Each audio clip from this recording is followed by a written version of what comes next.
Today, we'll discuss what may be the simplest backup tool available. It's straightforward, light and easy. Bvckup 2 is the most straightforward unidirectional file synchronization tool you'll ever come across. It does not perform file versioning, such as Time Machine, or compress your files.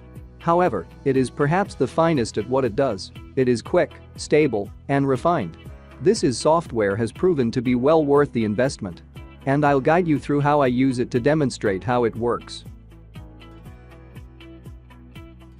The main interface is what you're looking at right now, and as you can see, it's extremely straightforward. The backup jobs are at the top. I've already set up one task up here, as you can see. Now I will create new backup job to test the application. The first is the source folder. I will create a folder and name it 1.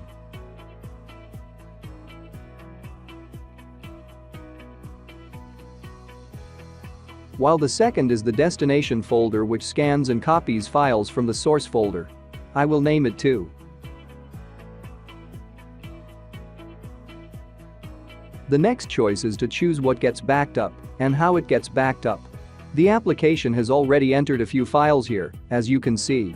I'm going to leave that alone because it's mostly about Windows. Here you may either set it up to run a backup every time it notices that files have changed, which will happen in real time, or you can set it up to run a backup whenever it notices that files have changed. Here you might also have the option of using destination snapshots to detect changes. Destination would have to rescan that every time, but that would take a lot more time and effort. I'm just leaving it at the destination snapshot because of the computing power. Now, delta copying means that only files that have been changed are transferred, everything else stays the same. Here you can also choose what the application does with your deleted items. For example, if you delete a file from the source, you can have it deleted from the backup, or you can have the program move it into an archive folder and then delete it after a certain amount of time, or you can just keep all of the backup copies. The more complex features are also highly useful. You see, this application used a technique known as shadow copying, which I simply enabled when it was required.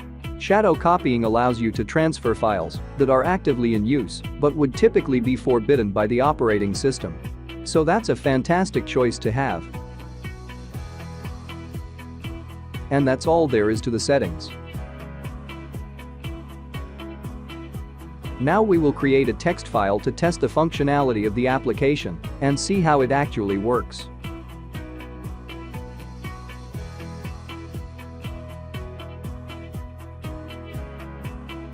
I set the application to monitor the changes and backup in real time, so it should copy the file immediately.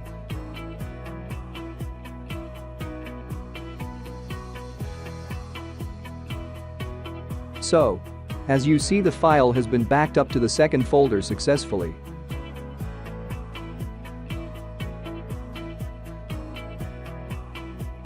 Now, I will try to delete the file from the source folder and see what will happen.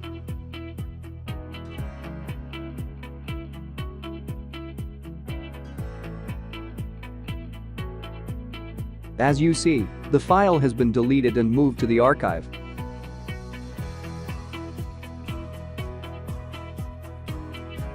That is it for the application. I hope you have enjoyed watching and thank you.